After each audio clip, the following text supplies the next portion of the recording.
Hello and welcome to my second video of my playthrough of my newly created character, Great Deepy. Great Deepy is a male Viera in Final Fantasy XIV, and I named him after me, which actually was named after another one of my Final Fantasy XIV characters who happened to be a Lalafell over on Famfrit. But yeah, we're gonna do a little bit more of the playthrough. We just finished the intro cutscene, creating a character, the intro cutscene, and then we're going to, in this video, we're going to start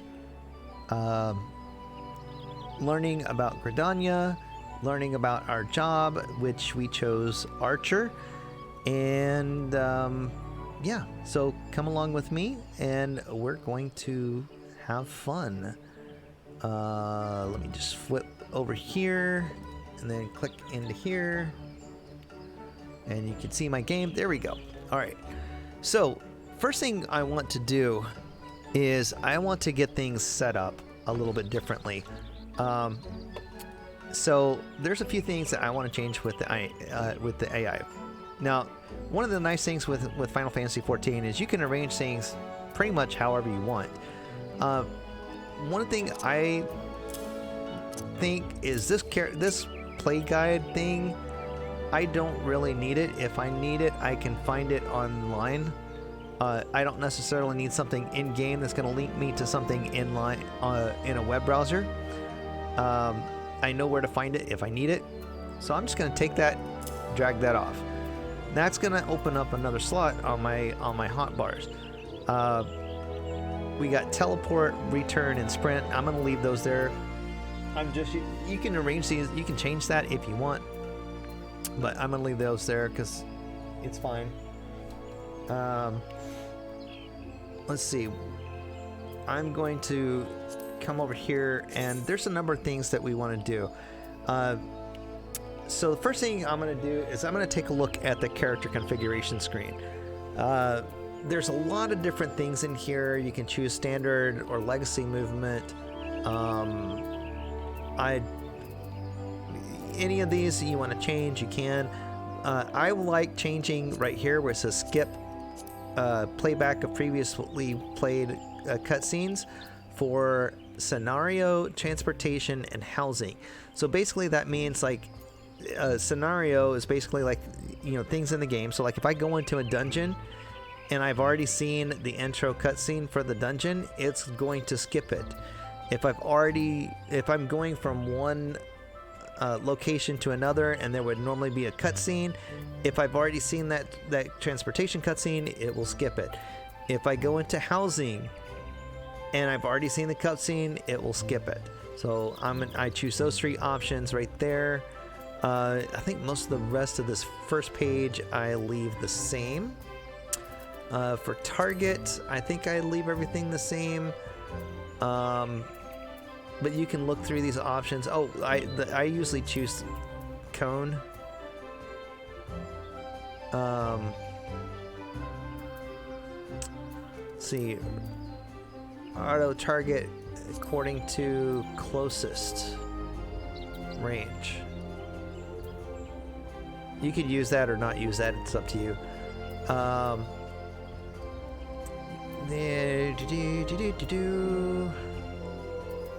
Display, filter. Okay. Let's see here. I'm gonna leave all these on. You can change those if you want to. I like changing my idle animation and randomizing it. Especially if you have a slower PC, you might consider choosing show limited or show none. I'm gonna leave these all on all. But where that will come into play is whenever you're doing battle scenes and stuff like that. That could cause some lag if you have a potato computer. And then we've got options here. Clicking on self, I'm not too worried about that because if I press F1, by default F1, F2, F3, F4, F5, F6, F7, and F8 will allow you to target party members, which that is fine for me. So if I ever need to click on myself, I can always press F1. So with all of those, I'll come back over here. Then we're going to look at our item settings. The first thing that we have right here is the inventory interface. So what that's talking about is whenever we click on this, right now you see that there's 4 tabs here and they have like a whole bunch of different ones. I'm actually going to switch this to open all and retainer to expanded. So now if I close that and open it back up,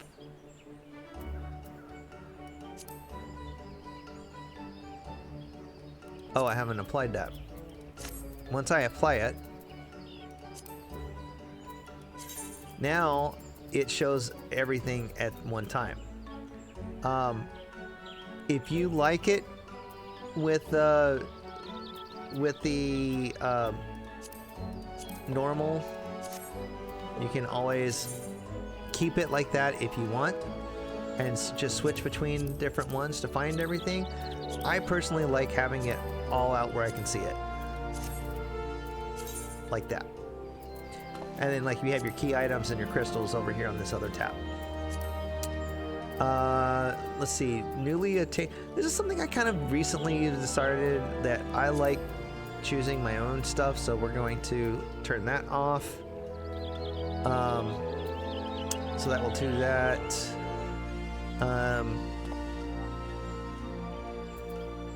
Sort into sections based on categories. I'm going to do that.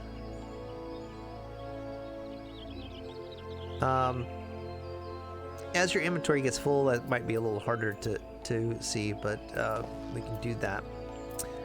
Under UI settings, there's several things over here. See if I can remember. Display action help. I'm going to turn that one off. Show upon login. Turn those off. Display achievements as login notifications. I'll turn that on. For the HUD, a lot of these can be, you can turn them on if you want. I like turning on Eorzea time. So what that's going to do is that's going to put, see like right here where it says LT, that's the local time. So if I click on this where it says Eorzea time and I apply that, that will now show me what time it is in Eorzea time. So that where that can be helpful is if like say you're trying to do fishing, or you're trying to do some of the, especially the Realm Reborn vistas. If you're doing something that you have to do it at a specific time of day, having the Eorzean time can help you figure out what time of day it is in Eorzea time. So I like to do that. If for some reason I am on one of my characters on JP or on European or on the Materia data center, I will turn on server time just so that I can see what time it is on the server, so that I can get a gauge of what time it is in the area where like I'm playing at. I don't need that for this world, so I'll turn that off. Display limit gauge, main scenario. I can tell it to hide it if I want. Display things that you affect. This is one I like to turn on, especially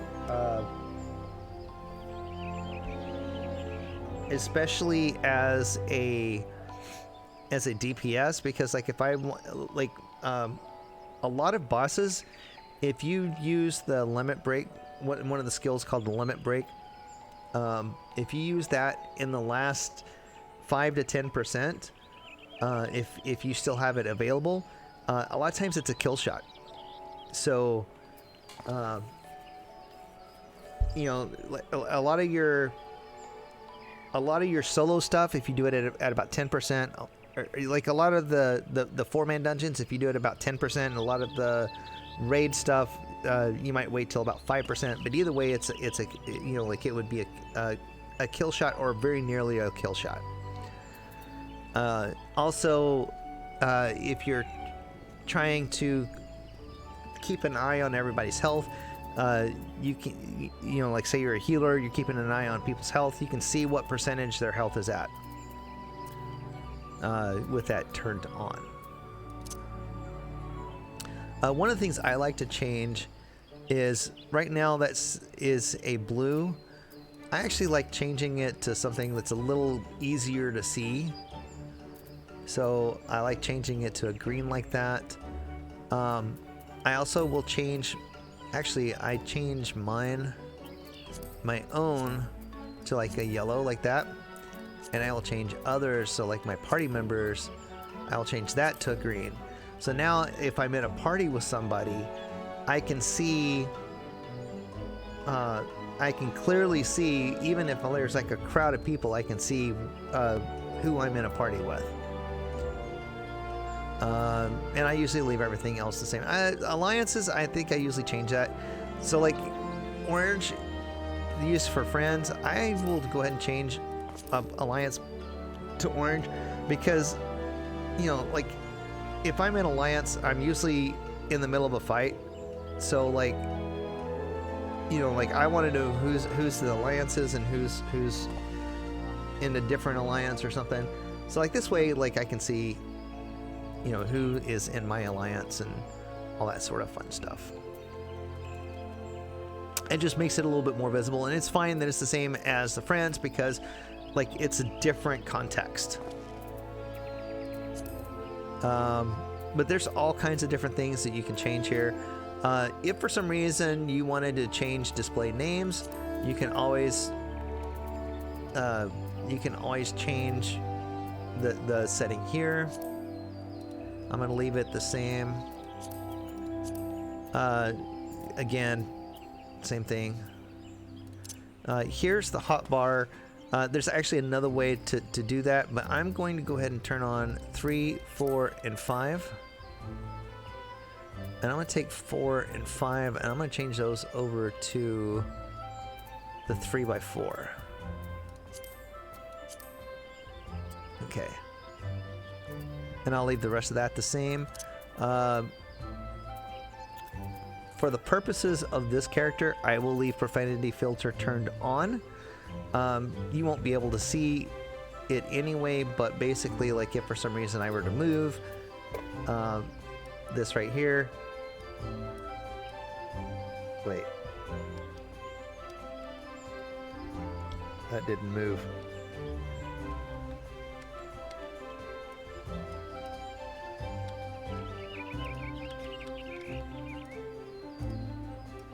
If I were to move that, you would see my chat window underneath, and with that being with that, if for some reason that was visible, you would be able to see what's going on in chat. And so like I just want to keep that turned on for the purposes of this character. A lot of times that is one of the things that I will turn off, because I don't mind seeing the profanity, but you can turn that on if you want. You can change your log text colors. Within each one of these, you can also change what you're showing in which chat thing. For example, sometimes I will set it up so that I have four tabs in my chat window, and one of those will be like a chatty. So if I'm a part of a link shell or the novice network or something that's got like a lot of chatter, then I don't necessarily want to see that chatter, I can always change it there. And you can change different things in there as well. One thing I may do is oh, you can also add timestamp messages. I may do that. Add the timestamp messages for my general, but leave it off of the other ones because I don't necessarily need it on all of them. This log 4 you can change the name of. And you can also add notification sounds, and you can change which ones you have and stuff like that. So let's see. I'm gonna change that one, and then you can preview. Nope, that wasn't the one I wanted. Which one was it? That one. There we go. So now, actually, I think I like.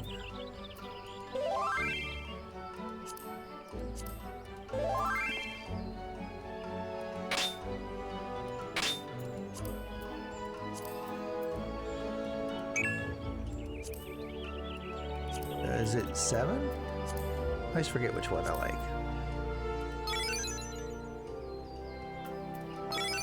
Yeah, that'll be fine for the free company ones. All right. I don't necessarily add one, especially like the Novice Network. I don't add one on if I am in the Novice Network, because that one can be very chatty, and then that alert would just be going off all the time. Free company doesn't happen, you know, unless you're in a very active free company.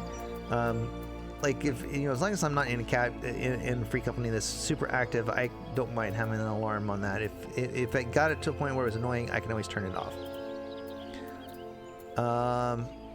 Once you get all of the settings like you want them, make sure you apply. Otherwise, whenever you close out of that, all of the settings will be lost. I'm actually going to scale this window to 100%, so we get the larger window there. Now, I mentioned that there's the UI. It won't immediately become obvious why I added these other hotbars, but I do eventually use them. This is just my preferred arrangement, but you can always arrange things however you like to do things. This is one way I found I like to do mine. And yeah, the other way you can adjust your UI settings is under HUD layout. And here you can adjust things. So like, say I don't know, like I know that if I press I can easily pull up my inventory. So I don't necessarily need to see my inventory grid. I like to flip the menu in the guild. So I've got the guild on top of the main menu, and I've got the main menu there at the very bottom. I can move notices down here. Sometimes I will move my mini map or some other element down here in this little spot, this little area.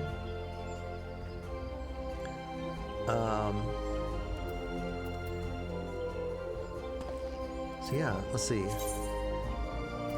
Let's save that one. Let's take a look at HUD layout 3. One of the things that I like to do is sometimes I have some areas where like if I'm doing jump puzzles and stuff like that, I don't necessarily need all this stuff. So I will come through and turn off all the things that I don't need. That's already off. I'll leave the mini map. I'll leave the server info, but a lot of this other stuff we can get rid of.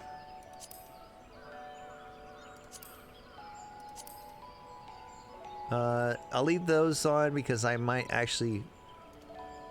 I'll leave the status infos on because I might need those. But a lot of this other stuff, whenever I'm doing jump puzzles and stuff like that, I don't necessarily need them. Because I'm trying to make it so that I can see myself. I'll leave those two. And so yeah, if I save that, if I close out, so now I have this clean interface where I can see everything without any sort of distractions. And if I want to do it, if I want to get to it, I can just type HUD layout 1. That will bring me back to the layout that I had. And if I do HUD layout 3, that brings me back to the clean one, and then I can use that for jump puzzles and stuff like that. Okay, so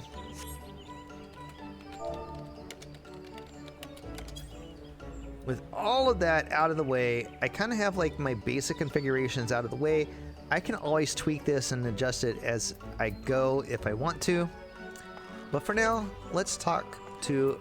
Burton, one of the things I'm going to do, one of the things I mentioned is the LB. So one of the reasons why I pull up all 5 of these things right here, what I typically like to do is I'll have one that I'll use for mount stuff. I'll use one for miscellaneous stuff, and then 1, 2, and 3 are your, by default, are your class specific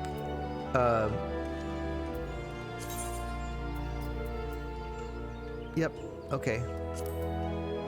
I did not hit the right one earlier.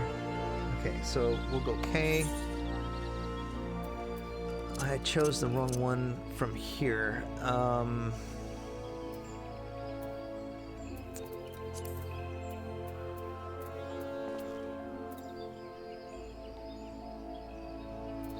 Action help, active help. Okay, there you go. I think I got the right one this time. I always forget which one. I know it's one of the 2, and I always forget which one it is. But anyway, where I was going.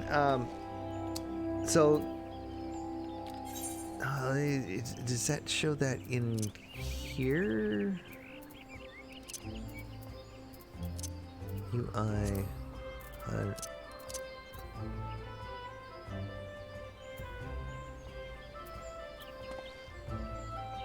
Let's see. I know there's a setting in here where it shows you. Oh, sharing. Okay. So if you look here under sharing, if you look here, 1, 2, and 3 are turned off. By default, those are the ones that are going to be your class heart bars. Any of the ones that have the check by them are ones that are going to be dependent on whatever class you are at the moment. So if you were to turn off 10, then hotbar 10 would be specific to whatever job you are, along with 1, 2, and 3. And then 4, 5, 6, 7, 8, and 9 would stay the same regardless of what class you are. I actually want to leave 10 checked, so I'm going to turn that back on. Same thing down here with the crossbars. You got 1, 2, and 3 being unchecked, so that's your default. 1, 2, and 3 are going to be your class ones. And then 4, 5, 6, 7, and 8 would be shared between any other class. So with that all set up, I'm going to apply, close. When you come over here to character, actions and traits, and look under general, we have this one up here that says limit break. I'm going to take that and I'm going to pull that onto my one of my right 2 that I just added down here at the bottom. And what that allows me to do is have my limit break available regardless of what class I'm playing at the time. So I can be playing healer, I can be playing tank, I can be playing archer, bard, whatever. If I need to use the LB, I have it there on my bar to use. That's why I have that there. Okay.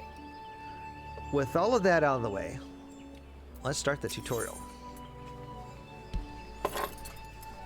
Wow, halfway in, half an hour in, and I'm already there.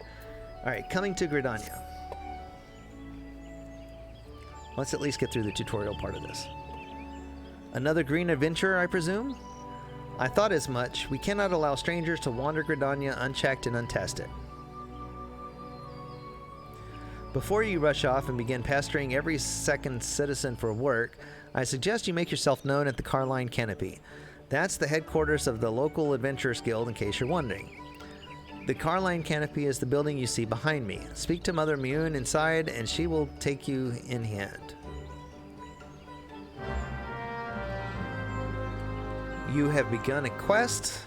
Use the duty list to help you complete your task.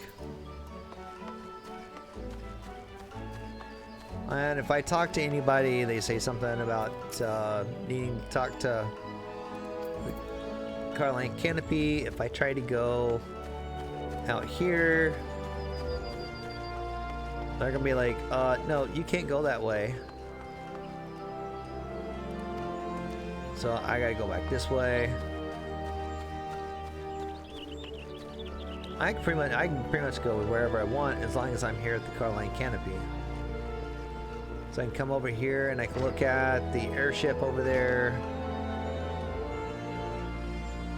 The airship landing, I mean. There's not an airship on there at the moment.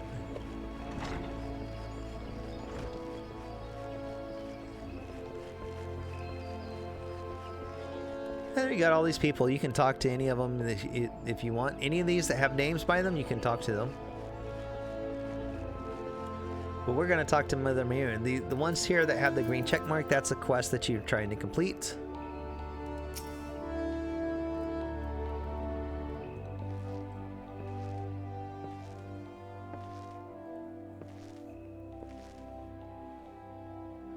Well, well, what have we here? A wide-eyed and wondering young adventurer. Come to put your name down at the guild, I assume. Welcome. Mune's my name, or Mother Mune as most call me, and the Carline Canopy is my place. As the head of the Adventure Guild in Gridania, I have the honor of providing guidance to the fledgling heroes who pass through our gates. No matter your ambition, the guild is here to help you attain them. In return, we expect you to fulfill your duties as adventurer by assisting the people of Gridania. A fine deal, wouldn't you agree?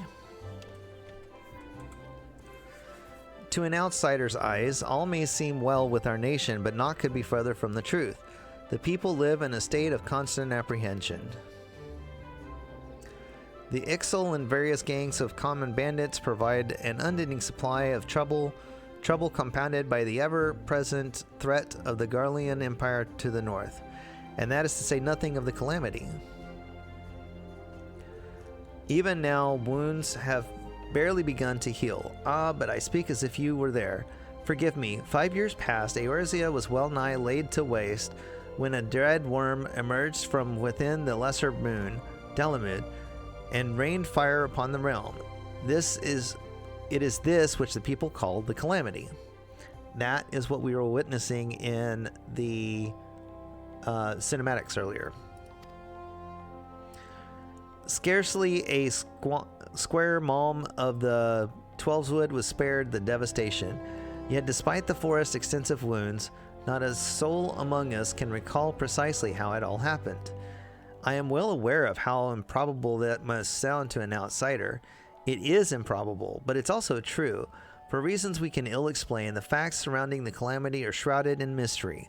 There are as many versions of the events as there are people willing to recount them. Yet amidst the hazy recollection and conflicting accounts, and all agree on one thing, that Eorzea was saved from certain doom by a band of valiant adventurers. Whatever else we've misremembered, none of us have forgotten the heroes who risked life and limb for the sake of the realm, and yet whenever we try to say their names, words die on our lips. And whenever we try to call their faces to mind, we see naught but the silhouettes amidst a blinding glare. Thus have these adventurers come to be known as the Warriors of Light. Pray, do not feel daunted by the deeds of legend.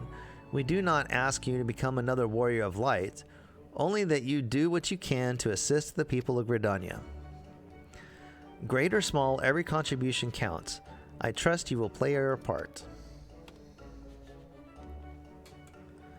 All that's left then is to conclude the business of registration. Here's a quill, scrawl your name right there.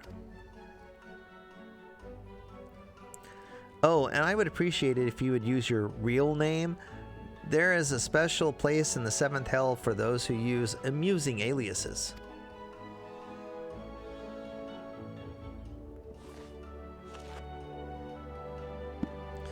Grey Deepy, And you're quite sure this isn't an amusing alias? Okay.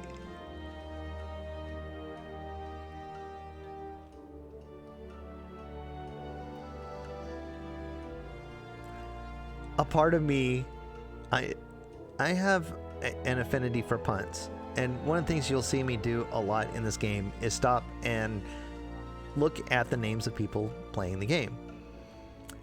My own name, Grey Deepy, is actually a pun on my own name, Grady P. And I've always loved puns and funny things. And so I almost want to create a character whose name is Amusing Alias. Just for this cutscene. Amusing Alias. And you're quite sure that isn't an amusing alias?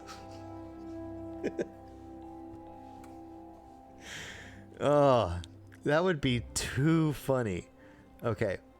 And I would do it too, just to get a screenshot of that one thing. Very well, from this moment forward, you are a registered adventurer of Gridania, nation blessed of the elementals and the bounty of the Twelveswood. The guild expects great things from you. Look what's just arrived. Another goddamn adventurer. Don't you start with that. Adventurers are the very salve that Gridania needs. The Elder Seedseer herself bade us welcome them with open arms. Do you mean to disregard her will? Of course not. Lest you forget, it was my sworn duty to uphold the peace. Am I to blame if outsiders bring mistrust among themselves? You, adventurer, mind as you do not cause trouble here, or I shall personally cast you out of this realm and into the seventh hell.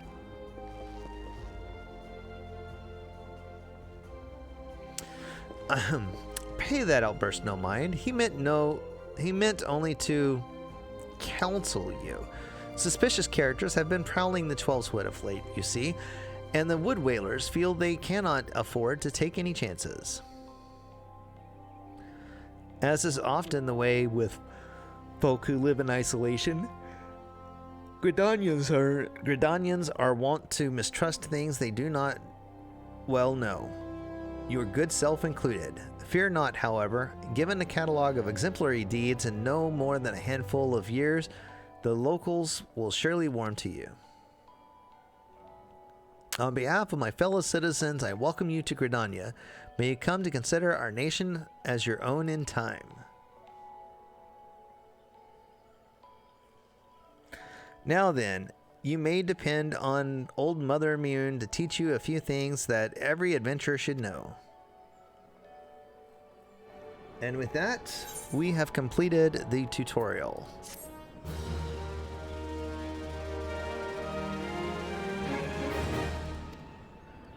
Taking the first steps of adventure, listen well to the wisdom of Mother Immune, then go forth and discover the incredible adventures that reach. And now we would be able to see people if there were people here.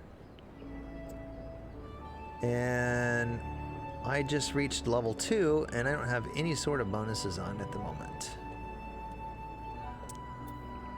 Yay. Alright. Up here on the right, you see this here where it says 16. We'll get to that here in just a bit. You can see that we are on Coral, and we can see the Eorzea time and the local time. You'll notice we don't have any other quest in here to compare it with, but I'll show you in a minute.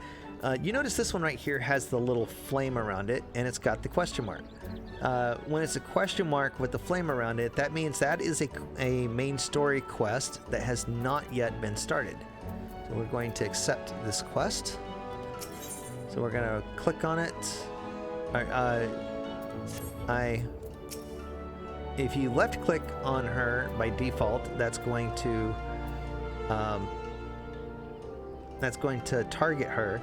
If you right click on mouse and keyboard, that will open up the ability to start the quest.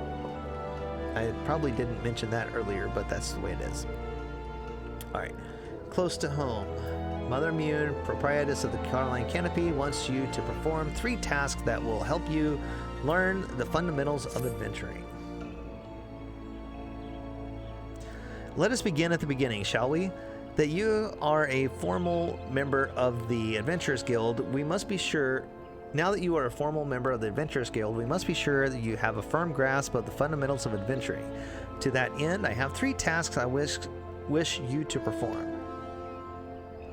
Your first task is to visit the Aetheryte. This massive crystal stands in the middle of the Aetheryte Plaza, not far from the Carline Canopy. As a device that enables instantaneous transportation, the Aetheryte plays a key role in the life of the ever-wandering adventurer. Once you have located the crystal, all you need to do is touch its surface. A member of the Wood Whalers will be present to offer further instruction. For your second task, you are to visit the Archers Guild. Okay, for this task right here, in this case, I am an archer, so she tells me to go to the Archers Guild. If you were a Lancer, she would tell you to go to the Lancers Guild. If you were a Conjurer, she would tell you to go to the Conjurers Guild. Same thing if you were to go to the starting in Limsa, or if you go to start in Ul'dah. Once you complete the tutorial quest, the very first quest that she's going to have you do, the very first quest that they're going to have you do is basically the same thing that I'm doing here. Touch the main Aetheryte, go to the guild of your class, and then go to the markets is going to be the third one. There is no better place to learn the arts of the bow. Speak with Athelina, and she will explain the benefits of joining the guild.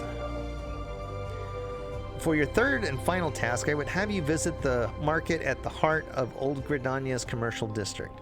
There you shall find weapons and armor, and all the various items that an adventurer might need on his travels. There is, however, more to the markets than buying and selling goods. Speak with Parson Montret and listen well to his counsel.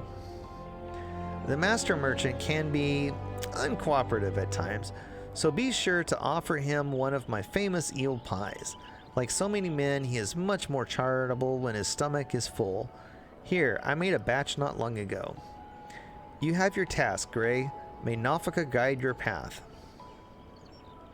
And one more thing. Should you happen to come across any citizens in need, don't be afraid to proffer a helping hand. I am certain they will be pleased to meet an adventurer in whom they can confide their woes.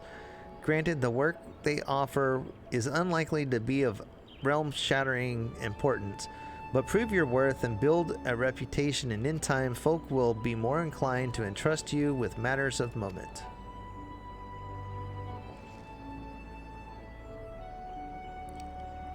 I also suggest you lend an ear to the smith here in the Canopy. The smiths are trusted representatives of the Adventurer Guild and are an invaluable source of advice for neophyte heroes seeking to attain greatness.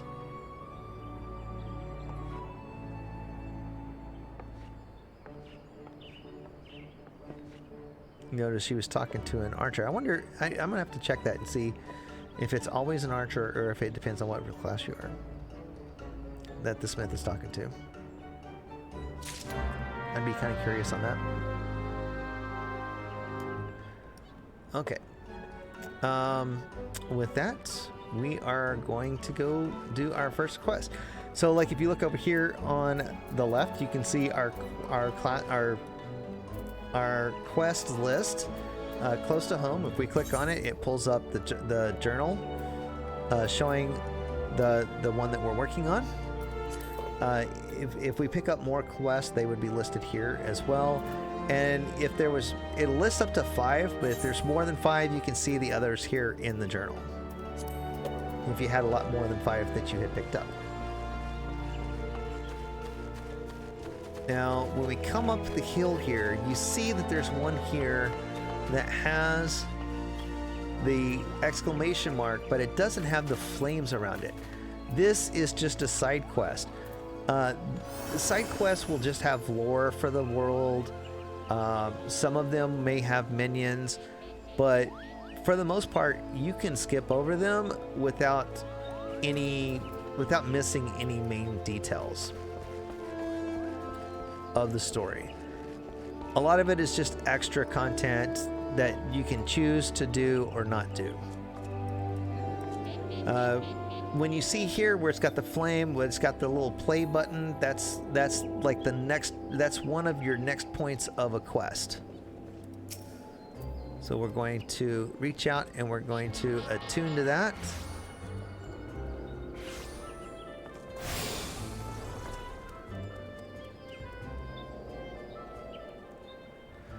Greetings, adventurer. I see you are faithfully following Mother Miyun's instructions.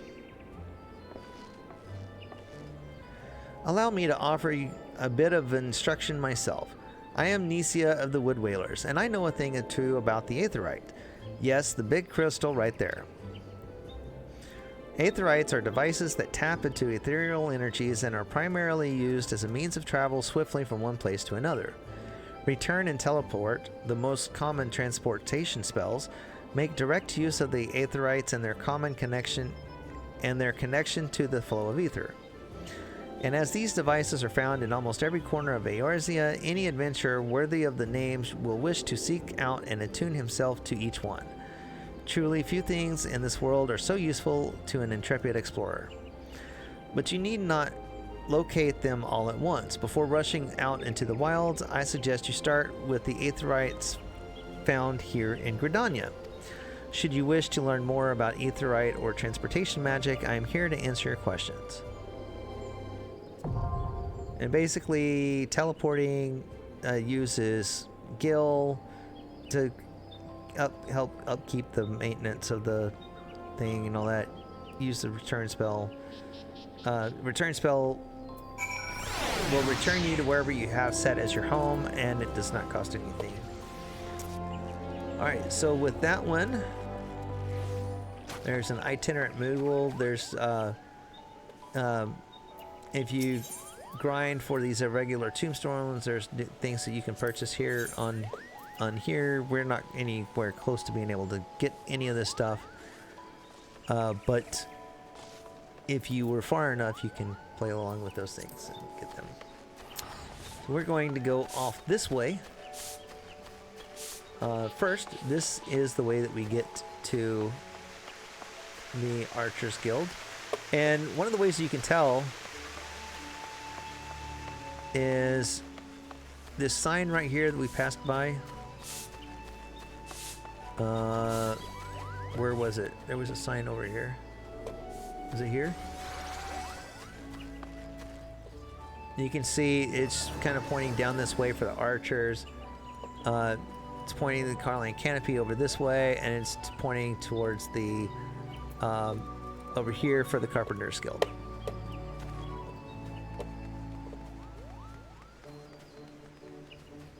Yeah, it's pointing down this path for the Carpenter's Guild, this way for the Carline Canopy, and this way to go to the Archer. We're going to go down this way to the Archer. Fortunately, there's not anything right here that tells you which way you go, but we're going to go this way.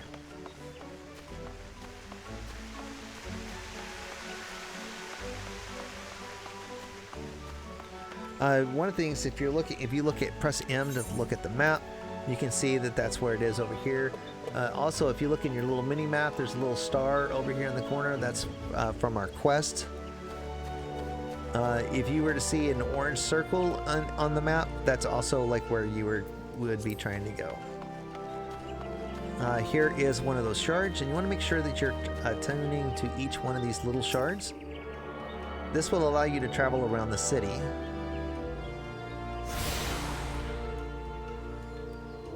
And it's going to pop up and tell us that we have access to the Ethernet.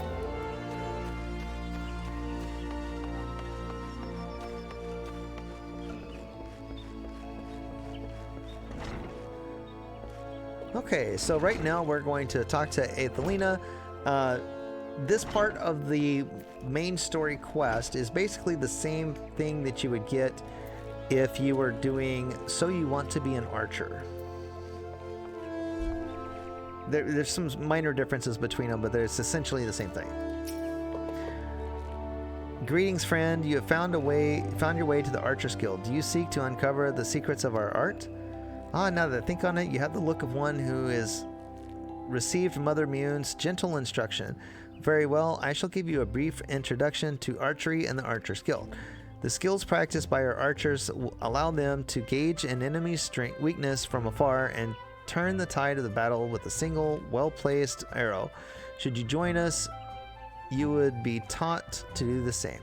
Archery is practiced in Gridania. Was born of two distinct styles of bowmanship. The first was devised by the longbow sentries of the Elezen who once ruled the lowlands, while the second belonged to the shortbow hunter of the formerly nomadic Makote. As you will doubtless be aware, both races ultimately came to call the Twelveswood home. Though the two people began as rivals, they gradually learned to live together in harmony. During this time, they learned from one another their two schools of archery intermingling to give birth to the art known as it is known today. For a time, the bow was used primarily for hunting, but as hunters vied for one another to prove who was the better shot, there emerged a group of archers whose ultimate goal lay not in the practical pursuit of prey, but in perfection. Thus, the Archers Guild, born of the ranks of the Trappers League.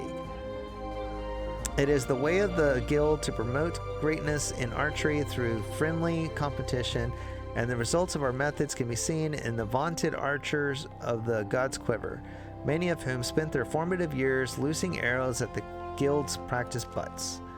I hope this gives you a better idea of who we are and what we do here. Oh, did I see the spark of ambition flare within your eyes? If you wish to draw a string with the finest archers in Eorzea, look no further than the Archers Guild. Before you can enlist, however, you must gain the approval of Guildmaster. Once you are ready to proceed, speak with me again, and we can begin seeing about your enrollment. Okay, and that's pretty much the same thing that So You Want to Be an Archer would tell you. So are you resolved to join the Archers Guild? We're going to accept that. The look in your eye bespeaks your determination. It would be my pleasure to refer you to Guildmaster Lucien. Lest you worried unduly, Lucien is an affable and kind-hearted woman. Even those not of the guild have been known to seek her counsel on various matters, and ever have they been given fair hearing. Lucien awaits you in the training area yonder. Present yourself before her and impress upon her your desire to join the guild.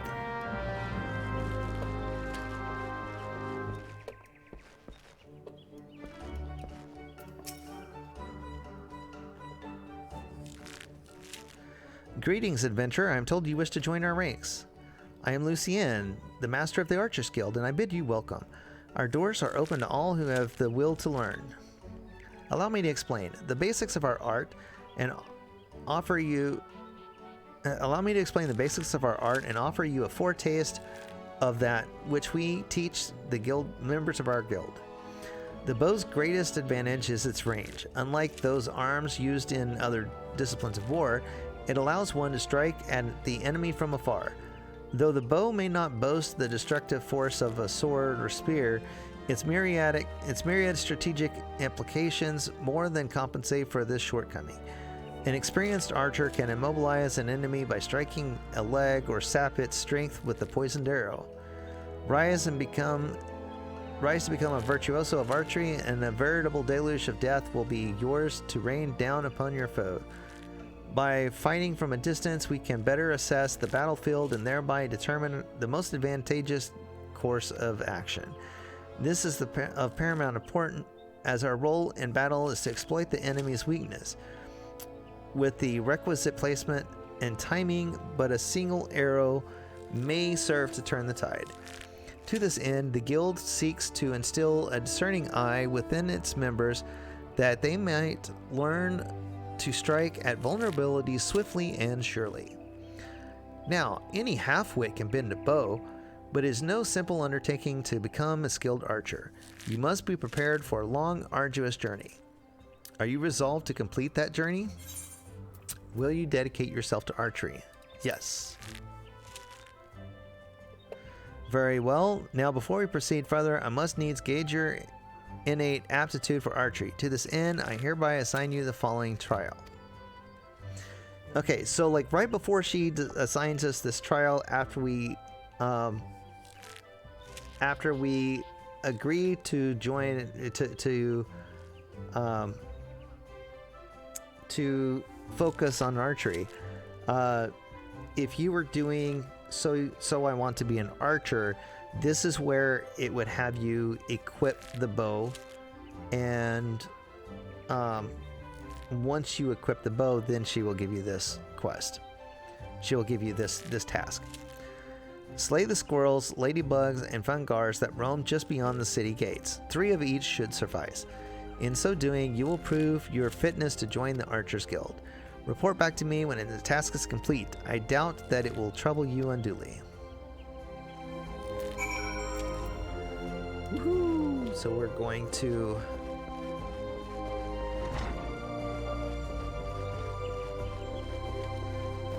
So now you see over here we have 2 tasks. We have the Way of the Archer and Close to Home. And if we click, you can see that we have 2 there in the journal.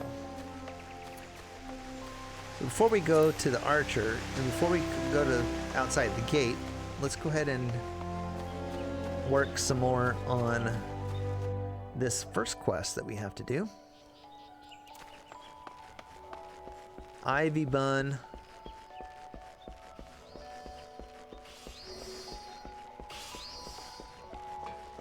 Here we go. Here's Parsemontre. By what right does a fledgling adventurer presume to address Parsemontre? Matters of the master of the markets. You think you can stroll in here, bold as you please, and demand my hard-earned knowledge? Ha! A merchant does not for naught, especially when dealing with would-be heroes. If, on the other hand, you had some sort of tasty morsel to curry my favor, then I might reconsider your request. Come now, this whole encounter reeks of Mion's handiwork, and more specifically, her baking. Don't look so surprised, son. I smell that eel pie of yours a mile away. Hand it over. That over, hand over.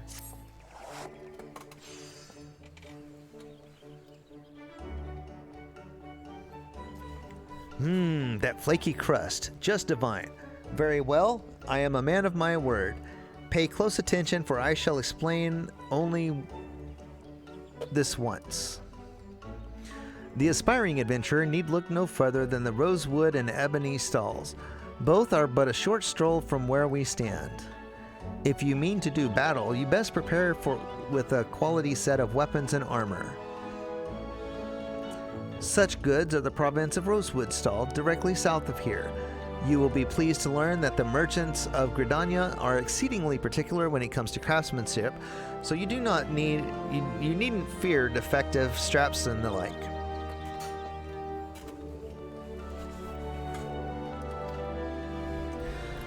If it's potions and paraphernalia you seek, head north to Ebony Stalls. The shelves there are lavishly stocked by widely traveled Uldan merchants, and I may truly say that I have seen things amongst their myriad wares that I scarcely knew existed. Do you follow me thus far? The first step in any particular purchase is to select the stalls that meet your needs. There you may concern yourself with price and profit. There is little more I can teach you with mere words.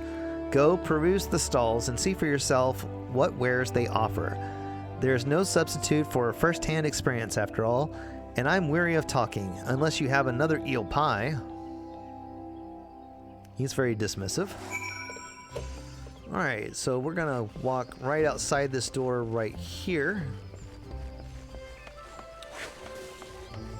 And I could go down this path over here, but I'm gonna actually go back up the way that we back into there where I just came from. Alright. And I'm gonna sprint. We're gonna go up this way.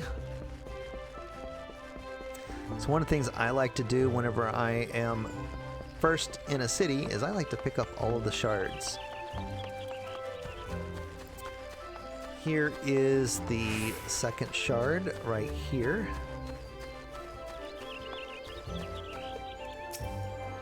So this is where you would go if you were picking up the Lancer skill. And right over here, you look right in here, it says, so you want to be a Lancer.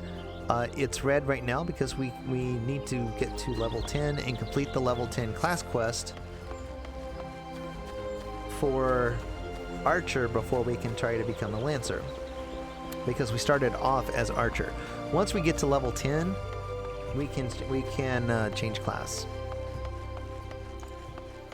We're ready for another burst.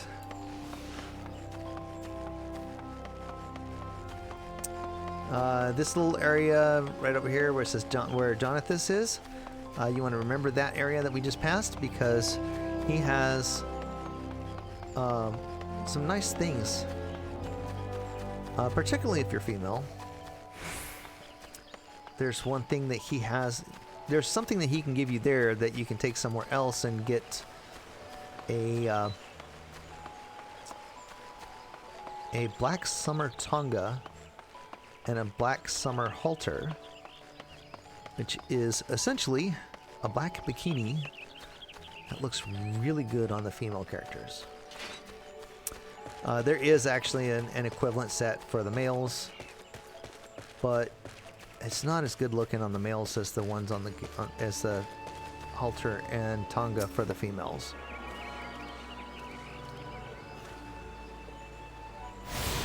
And let's see, I think once we get the shards, this right here is where you would go for Botanist.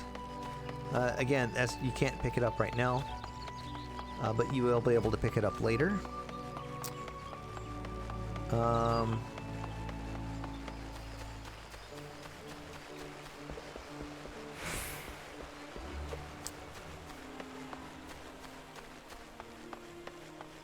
See, here we have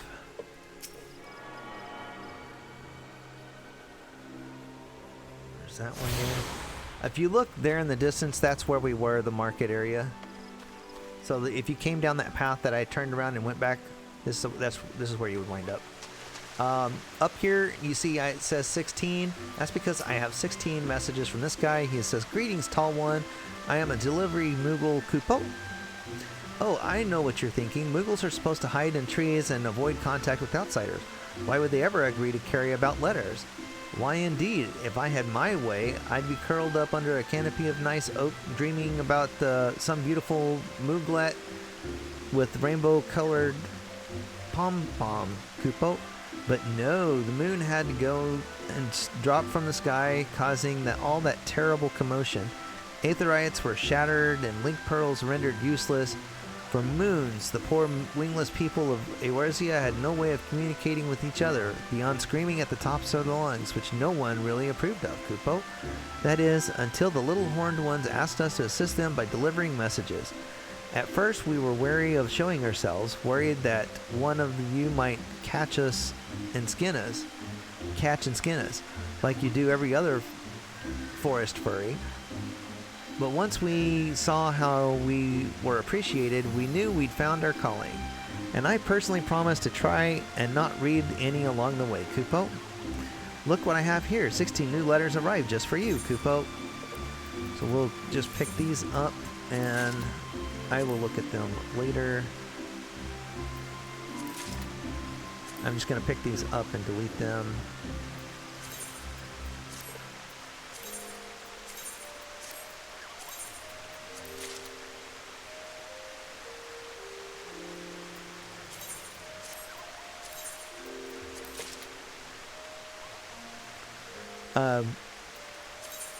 Some of these are from collector's editions that I already have. Some of these are from subscription rewards that I've earned from the first year that I was subscribed to 14. A couple of these are mounts that I purchased.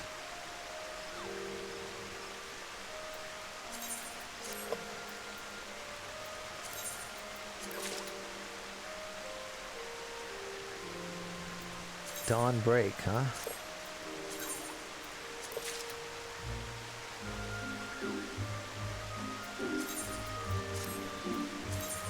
I'm not gonna go through what all of them are. We'll take a look at them later.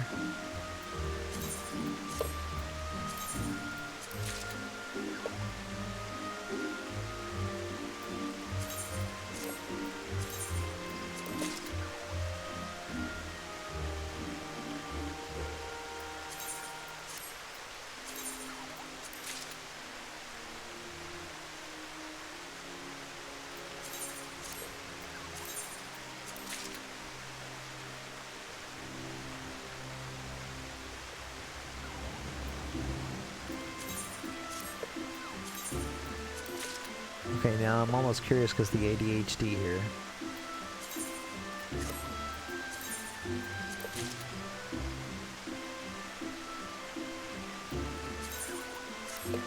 So like if you see something on a character and you're curious about them, you can click on them, right click, or you can right click on their name up here. I'm going to choose View Company Profile.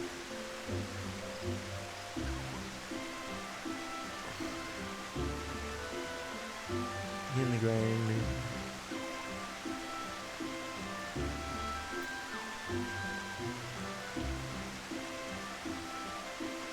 I was just curious because it said ADHD. They're closed for recruitment anyway, so I'm not worried about it. Alright. Now that I've got those things, we're going to come back this way. Alright. I'm just gonna complete a couple things and then we're going to wrap up this particular episode. Alright, right here you'll see why I want to pick up all of the shards. Because once you have all the shards,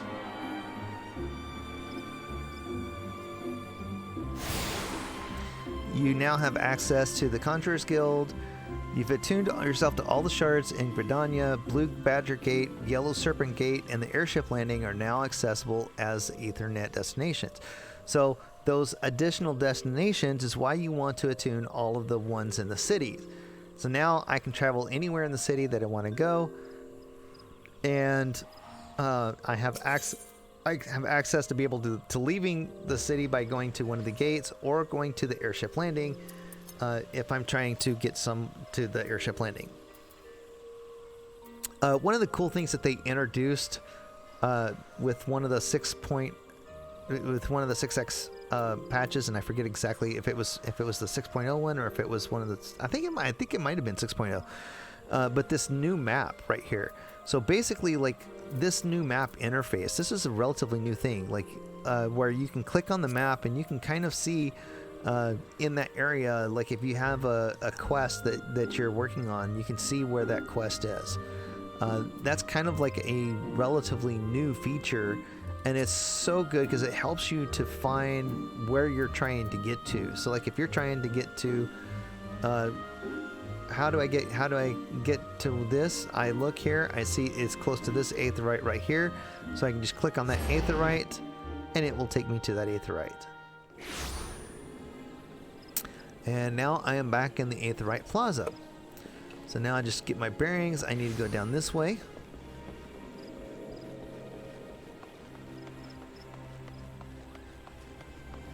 Now I'm only level 2 at the moment. Costco Pizza. The why pizza? I don't know. Nephi Gorlanine? I'm not sure. Name doesn't sound familiar to me. The Conquering Hero returns. You have completed my little task, I trust. 3 locations you visit will feature prominently in your life as an adventurer. It is best you grow familiar with them as soon as possible. And you took the time to listen to the woes of the citizenry? I cannot emphasize enough how important it is to lend your talents to one and all, no matter how trivial the matter may seem. I am thankful that you are an obliging sort, Gray. It is adventurers like you who will win the hearts of the locals and pave the way for those who follow.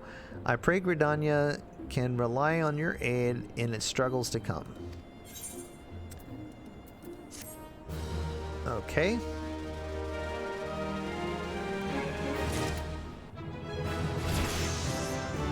We completed the task, and now you see the main story quest is red. That's because in order to take this quest, we need to be level 4. We are only level 3, so we need to gain one more level.